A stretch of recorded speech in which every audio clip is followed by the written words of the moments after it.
So basically, I'm starting my YouTube channel again. It's something that I really liked doing when I was in college. I just didn't have the time for it, but now I do, and it's something I like doing, so I'm gonna do it even though I wasn't the best at it. But that's okay because you can hear my brother playing with Legos in the other room. That's so funny. Because I like doing it, and that's all that matters. Thank you. So yeah, I had like a couple ideas for this video, where one was gonna be like day in my life. I don't do anything. I'm boring. So I didn't really end up doing that, but I do kind of want this channel to be like a vlog channel. I think that'd be really fun. And then my other idea was like I was gonna do like a talk and draw with me kind of thing, and I picked out this page specifically because this is honky tonk. It's so funny. That's like hilarious to me. But then I had the problem of getting distracted by like either talking too much to where I wasn't coloring it in, and then like drawing too much to where I wasn't talking. So I was like, okay, maybe I should just talk. And the one thing I really talked about was like me getting diagnosed with transverse myelitis. So I just decided to make kind of like a sit down video, you know, about it. So that's what I'm doing right now. Basically, background info before we get into it. I have been a disabled baddie since I was 7, thank you. And it started out with cataracts and being visually impaired, blah, blah, blah, blah, blah, that kind of thing. But my vision was stable until I was 18. And then that's when the story starts. So I'm 18, I have chronic eye pain, and I have floaters that won't go away. I had a vitrectomy in my left eye, and that did nothing to take away the eye floaters. So I got bamboozled. So now, that time, you know, you get the vibe. My doctors were basically telling me either I was faking or I have glaucoma. But for some reason, the eye drops for glaucoma would just not work for me. It made my eye pressure literally like 34. It was not a fun time. It was very painful. So they eventually were like, yeah, we're gonna diagnose you with glaucoma, but nothing works for you. Good luck. And I was like, okay, I guess. I didn't know what to do. It was literally like fucking 20. You know what I mean? 20. So yeah, there's that. I also miss out on a free Jesse McCartney concert when I was in college, and I'm really upset by that. I am genuinely upset by that. Free Jesse McCartney concert, bitch.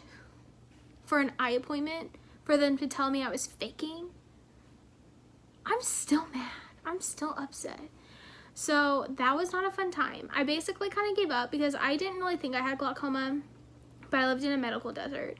So there was really nowhere for me to go for a second opinion or anything like that.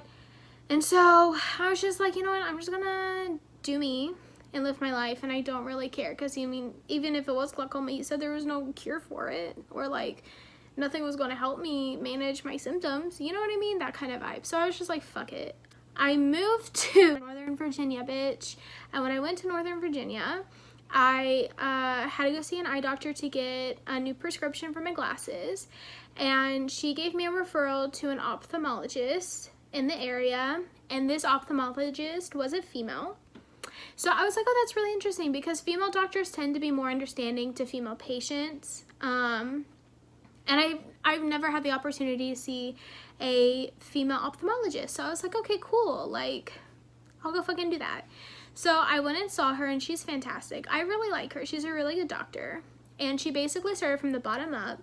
She said, there is something going on with your eyes, but I don't see anything. So let's start with like over-the-counter eye drops, over-the-counter pain medicine, that kind of thing, and we'll work ourselves up. It's like, okay, cool. So I started doing that, and the burning pain I was having went away because I was actually having chronic dry eyes. So I take over-the-counter eye drops for that. But this chronic pain that I've been having, it's really hard to explain it. And it's not necessarily like behind my eyes, but it feels like it's my entire eye is just like hurting. It's just hurting. It's very painful, not a fun time. But over-the-counter pain medicine does not help with it whatsoever. So she gave me gabapentin to try, and that was successful. So she was like, okay, it sounds like a nerve thing. Let me go give you a referral to see a neuro-ophthalmologist. And I was like, bet. So I go see the neuro-ophthalmologist, and I saw him twice. The first time I saw him, he did see like an inflammation under my eyelid, but I think that was just allergies. And my eye pressure was high. My eye pressure also around this time has been consistently high. And like 24. It was usually 24 in both eyes. So it's high in both eyes. But I don't have glaucoma. And so he gave me an eye drop with the inflammation to help with it. And he didn't give me inflammation. What the fuck? He gave me eye drops to help with the inflammation. And he also ordered me an MRI of my brain and my eyes. I do the MRI. My eye and brain are normal, so there's nothing abnormal there. The eye drops did not help. They made my eye pain worse. So they told me to stop taking the eye drops. Now this is when my transverse myelitis symptoms start setting in. So the first symptoms I had was severe leg weakness in both, well, I think it started in my right leg first, in just my right leg the first day, but by the end of that first day, it was in both my legs, and it kind of felt like I had ankle weights on, and like as the days progressed, the weights were just getting heavier and heavier and heavier, okay? Just so you have that imagery, you're welcome. And then I was getting upper back spasticity in my upper back, but like my neck too, like that area. My floaters got really bad. Flashing lights got really bad in my eyes. That's another symptom I was having. We did look into retinal detachment. I was not having that bitch. So, random flashing lights. My eye pain was so bad that my gabapentin was not helping. And I was also taking Adderall for chronic fatigue. And my Adderall was not helping like at all. Like this fatigue was like severe. It was not a good time. And I was having really bad brain fog. I could not think straight. So that started on Tuesday. By Friday, I was like, okay, I'm going to see my neuro-ophthalmologist. So I go see my neuro-ophthalmologist, and he's like, your MRI scans are normal, so I don't know. You did have inflammation behind your eyelids, so I think your eye pain is just surface level, all that stuff. And I was like, okay, but what about my leg weakness? My legs are not working very well. And he was like, let's just give it a month, you know, just wait on it. And I was like, okay, well, what if they don't improve? And he was like, well, you know, maybe you can go see a neurologist. It could be something in your spine. I didn't check your spine. And I was like, okay. So he literally told me that. So that was Friday morning. I cried. It was not a fun time because I was very frustrated.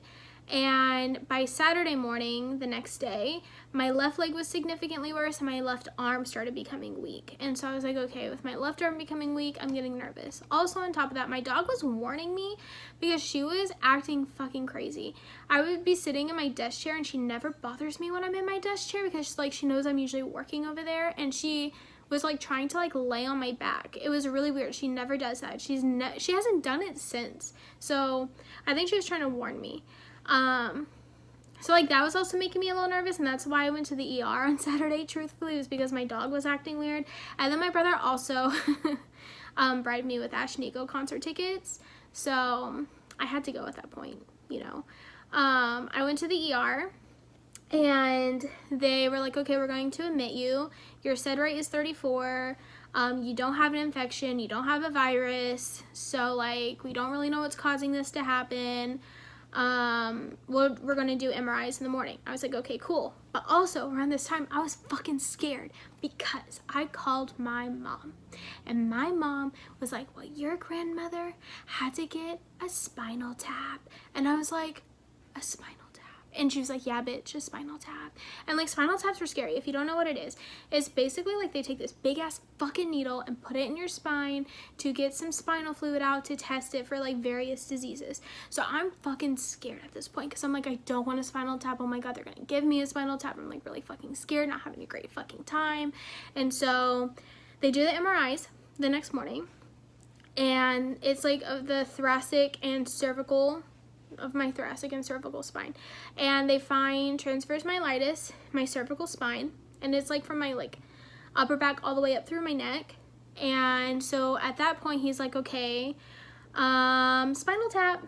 And I was like, no, please, I really don't want to do it. And he was like, we have to do it, bitch. So I had to get a spinal tap done. Worst experience of my fucking life. I asked if I could have like anxiety medicine or anything for it because I'm deathly scared of needles. They said no. which is so fucking rude. So I didn't have anything. I was awake the entire time with nothing in my fucking system. And I'm laying on this bed and they're putting this big ass needle in my back. They wouldn't even let me see the needle before. I saw it after and it was fucking huge, but they wouldn't let me see it before. And I can't, the way I kind of deal with my needle phobia is by watching them like stick me if I have to get blood taken, something like that, because I feel more in control of it because I know when it's going to happen. You know what I mean? So I couldn't really do that in this situation. And they were also like, oh yeah, if we accidentally hit a nerve, you're gonna feel a zap. I'm like, oh, okay, cool, a zap. Just a zap. You know, it's not that bad. So I'm freaking out. I'm like literally fucking freaking out. And so they started doing it and I did feel a zap in my upper back, but it actually wasn't that bad. So I was like, okay, I can handle that. It's fine. But at one point, I don't know what fucking caused it.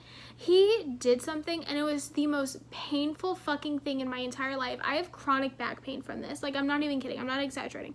I genuinely have chronic back pain ever since I had that spinal tap done. It hurts so bad and I like jumped. Like, I know you can't move. I know you can't move during them. I'm not trying to be that bitch. And unfortunately I was, and I kept apologizing. I felt so bad. I was literally bawling. I was like, I'm so sorry. It hurt so bad. I didn't control my body in that moment. Like, I didn't. I'm so sorry. And he's like, no, it's fine. But did it really hurt that bad? I was like, yes, it genuinely hurt so bad. So I was on edge for the rest of the procedure, but it really wasn't that bad after that. That was the worst part. And, afterwards, I passed out. So I literally did for like almost a day. And they discharged me the next day. They were also doing like 20 blood tests every 3 hours. I'm not even joking. So many blood tests. I was hypoglycemic because of my low blood pressure, low blood sugar. So I had to eat like a lot of candy afterwards to help with it. And they also gave me 3 days of steroids, like steroid IVs. And so like that's kind of how they got rid of the inflammation, if that makes sense. So I got discharged and they wanted me to follow up with the Transverse Myelitis Center at Johns Hopkins, and they also gave me a neurologist to see outside the hospital. The Johns Hopkins appointment took so long to make because like they need every piece of like fucking, not like evidence, but like, you know what I mean, like medical records. Like they need all of it before they will be like, yeah, we'll take you on as a patient. So in the meantime, I was seeing this other neurologist, and then that second neurologist I was seeing referred me to a rheumatologist because my ANA test came back positive twice. Went and saw the rheumatologist, and she was like, I don't think you have a rheumatology issue. You don't have lupus. She did extra tests and everything. I saw her a couple times. So I don't have anything wrong with me in that sense. The doctor that I was seeing in the hospital did bring up MS and NMOSD as like what could be causing like a lot of these symptoms. But I tested negative for all of those markers, and then also if it was MS, it would have shown up in my MRI like with my brain and everything, but it didn't. So there is that. So that's all I knew at that time. Then in November, I went back into the hospital because my symptoms were fluctuating really bad out of like nowhere. It wasn't a good time, and so they did 3 days of steroids again, and I got discharged after that, and they also gave me a new neurologist to see if I couldn't get into Johns Hopkins. But like that week was the week I got my appointment to Johns Hopkins in December. But I did set up that appointment with that fourth neurologist, which was a good idea because I recently saw him, and he's actually really good friends with the neurologist I'm seeing at Johns Hopkins, and they're kind of working really close together to figure it out, because my neurologist at Johns Hopkins focuses on transverse myelitis, but then my neurologist I'm seeing outside of Johns Hopkins, that fourth one, he specializes in things that cause transverse myelitis. So they're kind of working together right now to figure that whole thing out. So yeah, I go see the dude at Johns Hopkins, and he's like, well, we need to make sure you had transverse myelitis first, because if you're deficient in like vitamin B's or like something like that can cause it to mimic it. And I was like, okay, cool. So he tested a lot of my vitamins, and they're all normal, except I have a slight vitamin D deficiency, and my zinc is a little low, and my copper is a little high, but that could have been caused from steroids. So there's that. So I did have transverse myelitis for sure. Lola, I don't know what that was. Are you okay, Lola? So yeah, I did have transverse myelitis. So now they're trying to figure out what exactly caused it. They're not really sure. They do know it's not MS, it's not in MOSD, and it's not lupus or anything like that. I keep testing negative for a lot of like autoimmune disorders that could cause it, so they're kind of looking into things that mimic it that could possibly be it, but it's so rare that they're having difficulty kind of like figuring it out. But everything also has the same symptoms. It's frustrating. It's very frustrating. So yeah, that's where we're at. We really don't know what's happening. But yeah, I got transverse myelitis in September. It was a lot of fun. Not really though. My symptoms, I guess I'll talk about. After the hospital stay, I have really bad leg weakness and arm weakness. My arm weakness has improved, so that's kind of nice. My leg weakness, not really. It's the exact same, but I'm able to do more things, and so they have me on a neuromuscular re-education program at the hospital. I've been doing it since October, and I've made some improvements, but they really don't know how much I'm going to improve. This dog is dramatic. They don't know how much I'm going to improve, so it's all kind of up in the air. Mobility aid wise, oh my god, mobility aid wise, what do I use? I will tell you right now. I use a cane. That's like my main thing I do. My leg is more weak, so I use that to help balance myself. I do have an AFO brace, but it gives me bad knee pain because it causes my knee to hyperflex, and so we're trying to figure that whole thing out. I'm trying to find someone who makes like custom AFO braces that's covered under my insurance, but that's a little difficult to find. I do have a wheelchair that I use occasionally, especially if I'm doing like a whole day out kind of thing. I'll bust out my wheelchair and I will use that, so I don't have to just kind of sit and take breaks and miss out on the day, you know what I mean? I use my wheelchair a lot more often at the beginning than I do now, but I do still use it. So yeah, I think that's all my symptoms so far. I did post a TikTok when I was in the hospital, and it was basically being like, when your male doctors tell you you're lying and you weren't, bitch, like something along those lines. And it found incel TikTok, and that was not a fun time. I was getting SA threats. Why do men? I don't know. It was not great. I had to turn my comments off because it was just getting crazy. I had to block like so many men. It was disgusting. And like the thing is like, why? I don't know. Why would someone be like, you know what I mean? Why? It's disgusting. It's literally so gross. Oh my god. But then the other thing about that TikTok was like a lot of people in the comments were like, oh my god, that's happening to me. A lot of older men in the comments were like, our medical system is really ageist. I'm having the same issues, you know. So I felt really bad for them. I hope they find like people who listen to them, because honestly I didn't have that, and it took me 7 years. But then also at the same time, people don't realize like medical deserts exist. When you have to see specialists, you don't always have control on who you get to see. And also, being a doctor is like a very male-dominated field, especially when it comes to ophthalmologists and neurologists. So like, I didn't have a choice on who I saw. I didn't have a choice if I wanted to see a man or a woman. I didn't have a choice at all. It was whoever I got.